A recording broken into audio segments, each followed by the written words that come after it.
नगराध्यक्ष पदासाठी आपण उमेदवारी अर्ज भरलाय, काय भावना आहे तुमच्या मनात? विठ्ठल परिवारातील तीर्थस्वरूप कैलासवासी औदुंबराव पाटील, सहकार शिरोमणी वसंतदादा काळे, स्वर्गीय यशवंत भाऊ, स्वर्गीय राजूबापू पाटील आणि पंढरपूर मंगळवेढ्याच्या मनावर अधिराज्य करणारे माझे सासरे आदरणीय भारतनाना भालके साहेब यांच्या आशीर्वादाने, तसेच विठ्ठल परिवारावर प्रेम करणाऱ्या सर्व ज्ञात अज्ञात हितचिंतकांच्या सदिच्छा व तमाम मायबाप जनतेच्या पाठिंब्याने आज मी माझा उमेदवारी अर्ज दाखल केला आहे. कोणत्या आघाडीतून अर्ज भरलाय आणि किती अर्ज भरले?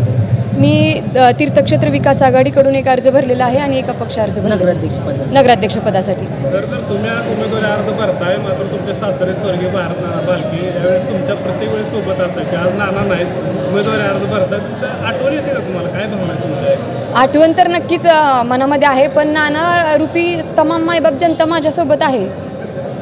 समोर मोठमोठे विरोधक नावं येत आहेत, कसं काही स्पर्धा वाटते?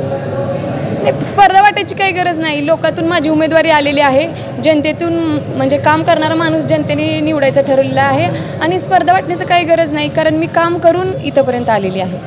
विठ्ठल परिवार एक होतं असं वाटलं होतं, मात्र नंतर अमित पाटील आणि सावंत लांब जातात असं चित्र आहे. काय तुम्हाला थोडं धाकधूक वगैरे? नाही, मला असं काही धाकधूक अजिबात नाही आणि असं काही वाटतही नाही, कारण माझ्या सर्व वरिष्ठांचा आशीर्वाद माझ्यासोबत आहे. कारण परिवारात दुपळी निर्माण झाल्याचं दिसते, याचं काय परिणाम? नाही, मला दुपळी वगैरे काही वाटत नाही. काय विजन काय असलं आता तुमचं नगरपालिकेत? काय करायचं प्रामुख्यानं नगरपालिकेतून?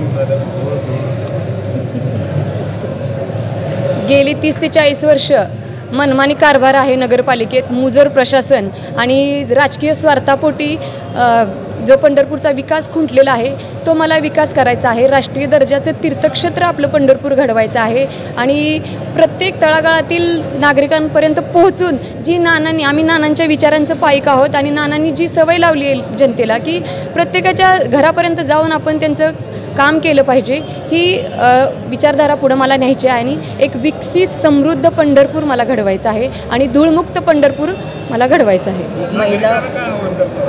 मी तमाम मायबाप जनतेला एवढेच आवाहन करेन की काम करणाऱ्या माणसाला त्यांनी पसंती द्यावी, कारण आज गेली 40 वर्षे तीच लोक आणि तेच सत्ताधारी इथं आहेत, पण ज्या क्षमतेने म्हणजे तीर्थक्षेत्र म्हणून कितीतरी कोट्यावधीचा निधी या पंढरपूर तालुक्याला येतो, पण ज्या क्षमतेने आपल्या शहराचा विकास व्हायला पाहिजे होता त्या क्षमतेने विकास झालेला नाही.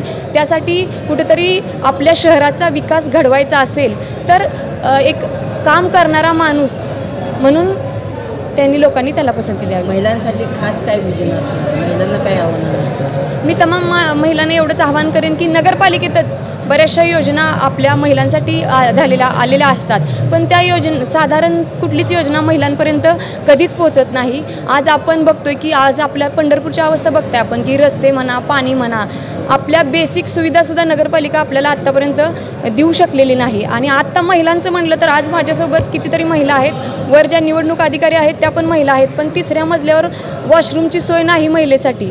अर्ज भरायला आपल्याला 1.5 ते 2 तास लाईनीत उभं राहावं लागतं आणि ही दुर्दैवी गोष्ट आहे की एका महिलेला 3ऱ्या मजल्यावरून इथं खाली यावं लागतं. म्हणजे बघा, नगरपालिकेच्या इमारतीपासून आपल्याला कामाची सुरुवात करावी लागणार आहे. समोर आल्यानंतर राज्याच्या प्रमुखांनी भाजपच्या काही वेगळी खेळी केली आणि विठ्ठल परिवारातील ते बाजूला करण्याचा प्रयत्न केला, तर ह्या घडामोडीला कसं बघताय तुम्ही? बघा, तमाम मायबाप ही इलेक्शन ही जनतेने हातात घेतलेली आहे. लोकांना मी एवढंच आव्हान करेन की माझ्यासारख्या तळागाळातून वर आलेल्या सर्वसामान्य कार्यकर्त्याला म्हणजे अडचणीत आणण्यासाठी किंवा खिंडीत एकटं गाठण्यासाठी वरूनपर्यंत यंत्रणा लागते, तर तमाम मायबाप जनतेला एवढंच आव्हान करेन की तुम्ही सर्व मतदार बंधूंनी भगिनींनी माझ्यासोबत भक्कमपणे उभं राहावं. येणाऱ्या काळात नक्की विजय आपला आहे.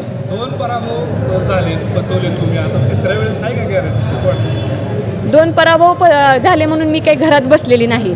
जे निवडून आले ते बसलेत घरात, पण मी घरात बसलेली नाही.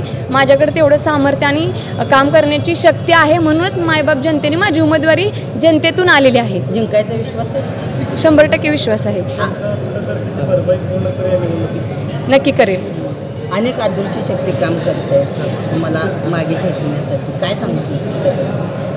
असं काय नाही. बघा, मी जिजाऊ सावित्रीबाई फुले, अहिल्याबाई होळकर, ताराराणी, झाशीची राणी लक्ष्मीबाई, माता रमाईची कन्या आहे आणि ताराराणीने प्रमाणे खिंड लढवली होती तशाप्रमाणे अनेक अदृश्य शक्ती माझ्यासोबत पण असणार आहेत आणि आज मी उमेदवार म्हणून इथं आलेले आहे. 3 तारखेला नगराध्यक्ष म्हणून इथं येईल.